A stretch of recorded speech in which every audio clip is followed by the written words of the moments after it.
श्री राम जय जय राम, श्री राम जय जय राम, श्री राम जय जय राम।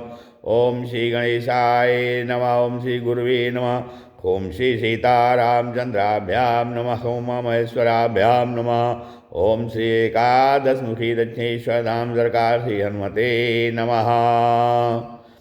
ओम शांताकारं भुजगशयनं पद्मनाभं सुरेशं विश्वाधारं गगनसदृशं मेघवर्णं शुभांगं लक्ष्मीकान्तं कमलनयनं योगिभिर्ध्यानगम्यं वन्दे विष्णुं भवभयहरं सर्वलोकैकनाथं।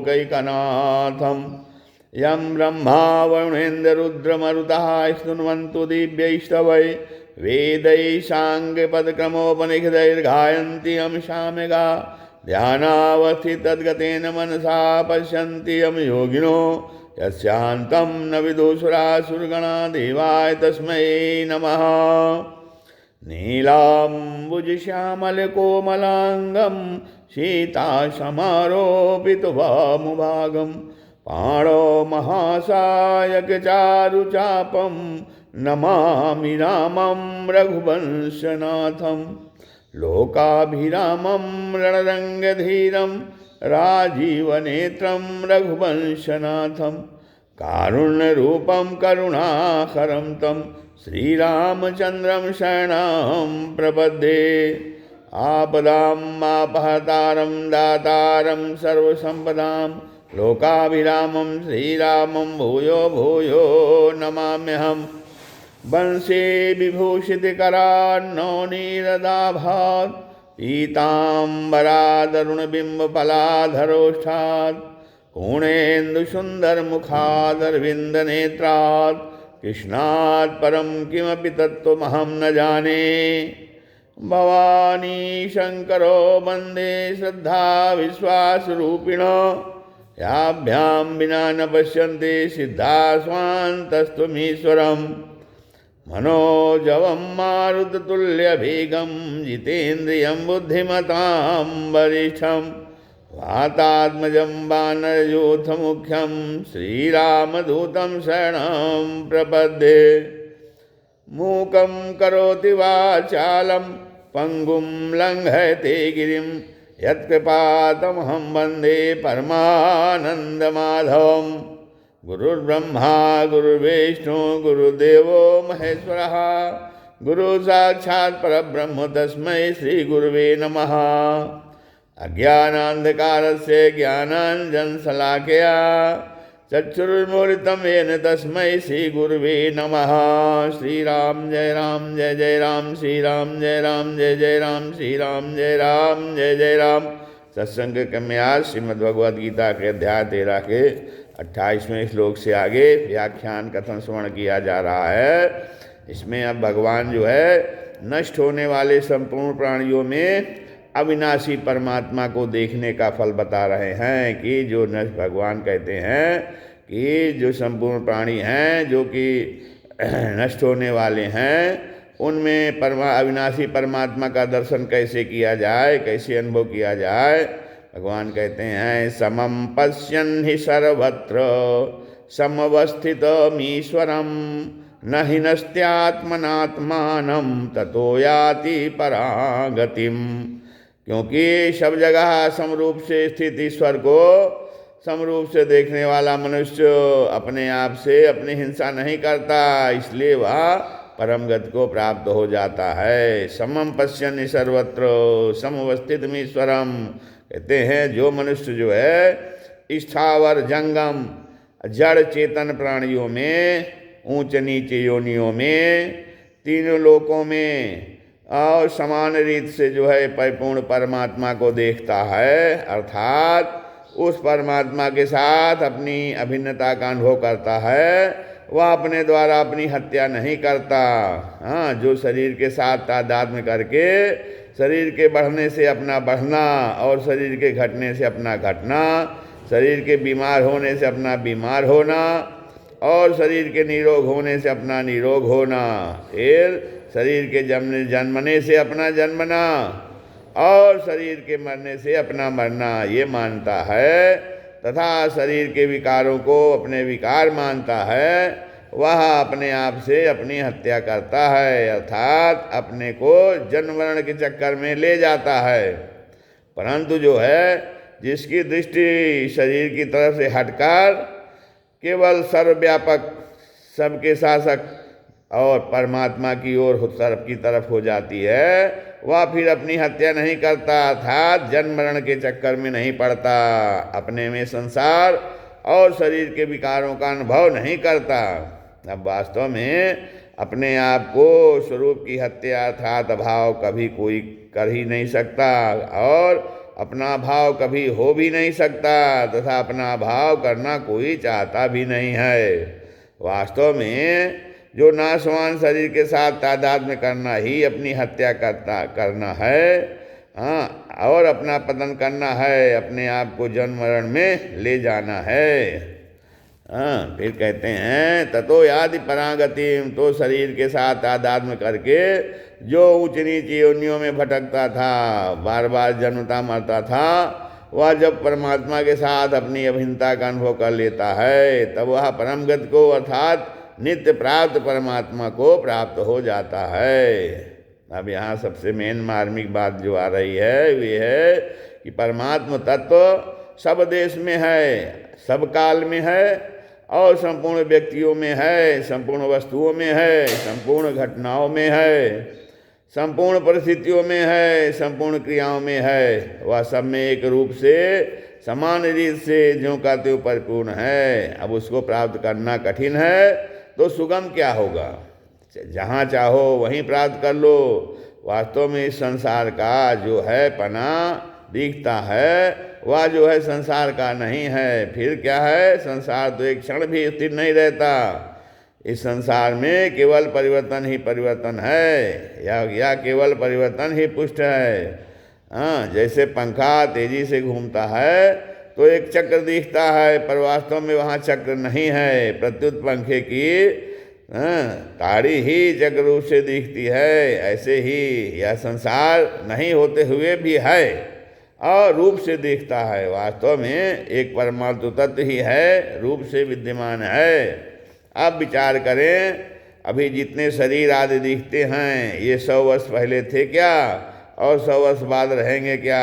ये पहले भी नहीं थे और अंत में भी नहीं रहेंगे, अतः वे बीच में भी नहीं हैं। परंतु जो है परमात्मा सृष्टि के पैदा होने से पहले भी था, सृष्टि के लीन होने के बाद भी रहेगा। अतः परमात्मा जो है सृष्टि के समय भी ज्यों का त्यों परिपूर्ण है। अब जो पहले भी नहीं था, बाद में भी नहीं रहेगा, वह अभी भी नहीं है, और जो पहले भी था, बाद में भी रहेगा, वह अभी भी है। इसलिए संसार का जो है पना दिखता है वह गलती है। परमात्म तत्व ही है, रूप से दिखता है, तथा जो है परमात्म तत्व की सत्ता से ही यह सत संसार जो है मोह माने मूर्खता के कारण सत्य की तरह दिखता है। जासु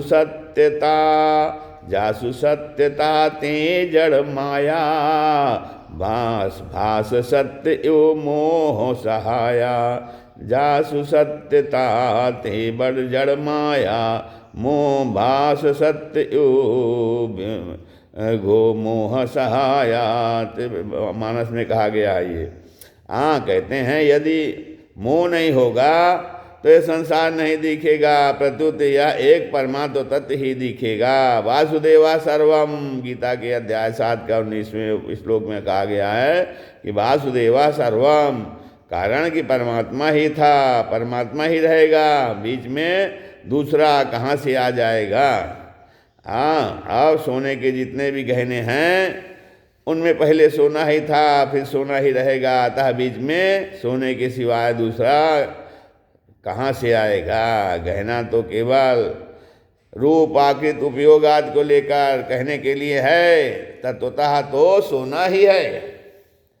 ऐसे ही संसार केवल कहने के लिए है, तत्वतः तो परमात्मा ही है।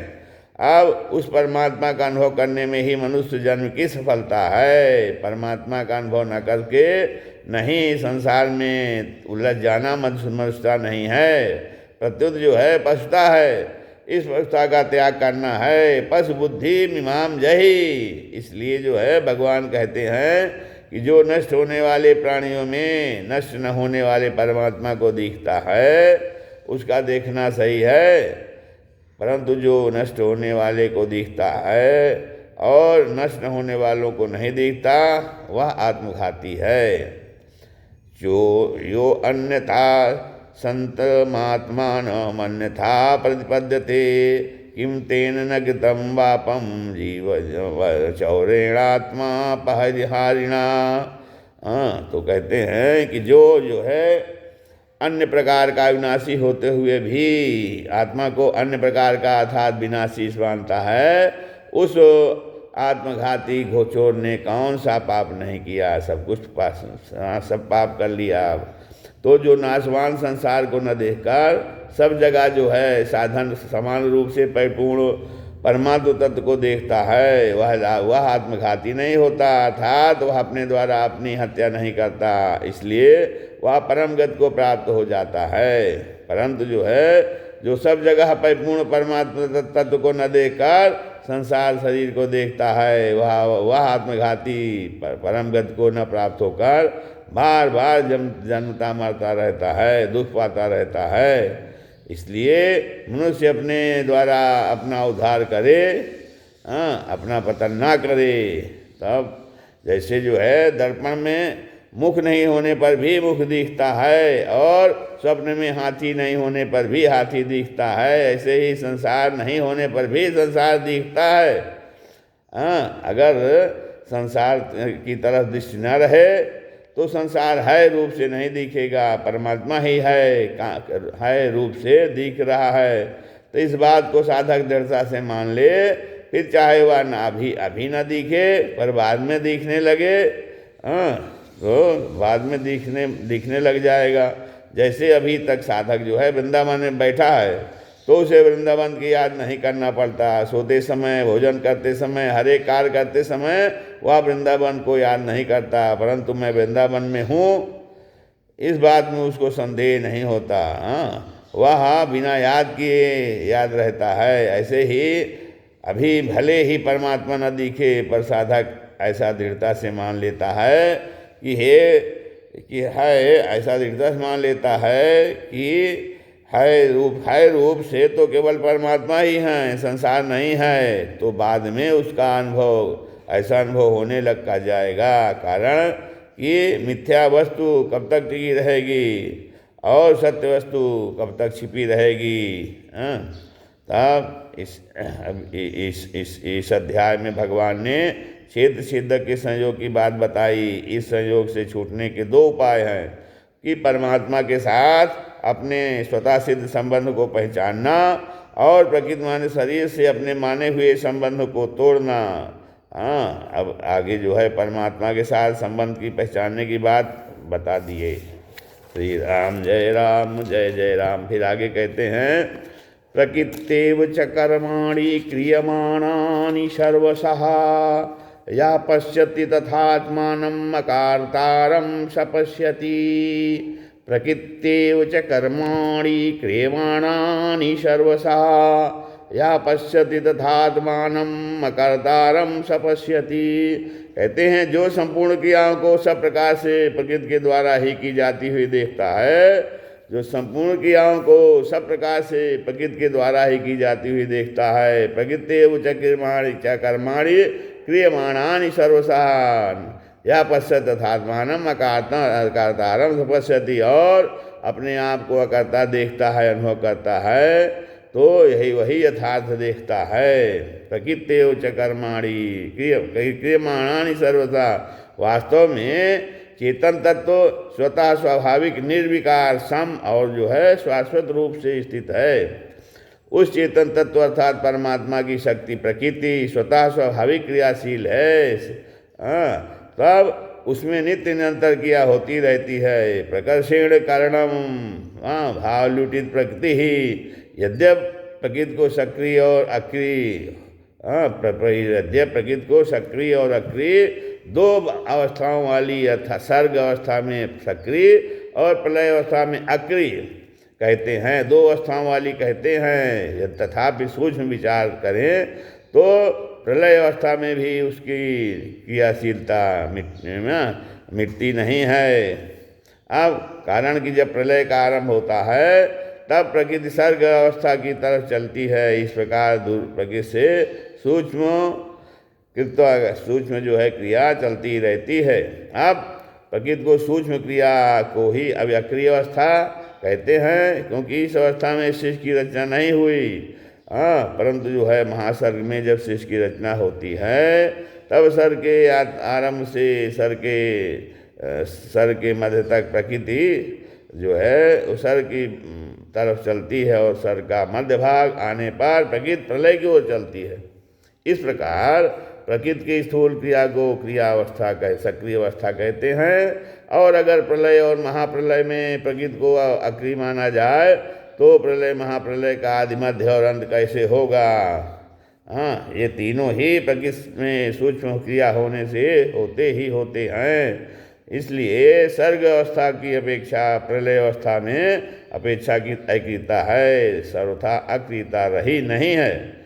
अब सूर्य का उदय होता है, फिर वह मध्य में आ जाता है और फिर वह अस्त हो जाता है, तो इससे मालूम पड़ता है कि प्रातः सूर्योदय होने पर प्रकाश मध्याह्न तक बढ़ता जाता है और मध्याह्न से सूर्यास्त तक प्रकाश घटता जाता है। अब सूर्यास्त होने के बाद आधी रात तक अंधकार बढ़ता जाता है और आधी रात में सूर्योदय तक अंधकार घटता जाता है। तब वास्तव में प्रकाश और अंधकार की जो सूक्ष्म ग्रंथि मध्याह्न और मध्य जो है रात ही है, पर वह दिखती है सूर्योदय और सूर्यास्त के समय। तब इस दृष्टि से प्रकाश और अंधकार की क्रिया मिटती नहीं, प्रत्युत निरंतर होती ही रहती है। ऐसे ही सर्ग और प्रलय, महासर्ग और महाप्रलय में भी प्रकृति में क्रिया निरंतर होती ही रहती है। अब सर्ग में समय की गणना का साधन सूर्य होता है, किंतु महाप्रलय में सूर्य भी लीन हो जाता है। अतः जो है महासर्ग के काल से ही महाप्रलय के काल की गणना आरंभ हो जाती है। महाप्रलय के काल की गणना का एकमात्र साधन नित्य चेतन अविनाशी परमात्म तत्व ही होता है। अब यह पश्चात तथात्मानम अकारतारम सपश्यति, प्रकृति और उसके कार्य स्थूल सूक्ष्म और कारण शरीर में खाना पीना, चलना फिरना, उठना बैठना, घटना बढ़ना, हिलना डुलना, सोना जागना, चिंतन करना, समाधिस्थ होना आदि जो कुछ भी क्रियाएँ होती हैं वे सभी प्रकृति के द्वारा ही होती हैं, स्वयं के द्वारा नहीं, क्योंकि लक्ष्य में कोई क्रिया होती ही नहीं है। ऐसा जो देखता है अर्थात अनुभव करता है वही कश्यप में ठीक दिखता है। कारण कि ऐसा देखने से अपने में अकर्तृत्व अकर्तापन का अनुभव हो जाता है। अब यहाँ क्रियाओं को प्रकृति के द्वारा होने वाली बताया है, कहीं गुणों के द्वारा होने वाली बताया है और कहीं इंद्रियों के द्वारा होने वाली बताया है। तो ये तीनों बातें एक ही हैं। प्रकृति सबका कारण है, गुण प्रकृति के कार्य और गुणों का कार्य इंद्रियां हैं। प्रकृति सबका कारण है, गुण प्रकृति के कार्य और गुणों का कार्य इंद्रियां हैं। अतः जो है प्रकृति गुण और इंद्रियां इनके द्वारा होने वाली सभी क्रियाएं प्रकृति के साथ होने वाली ही कही जाती हैं। श्री राम जय राम जय जय राम, श्री राम जय राम जय जय राम, सीताराम सीताराम सीताराम सीताराम सीताराम सीताराम, श्री राम जय जय राम।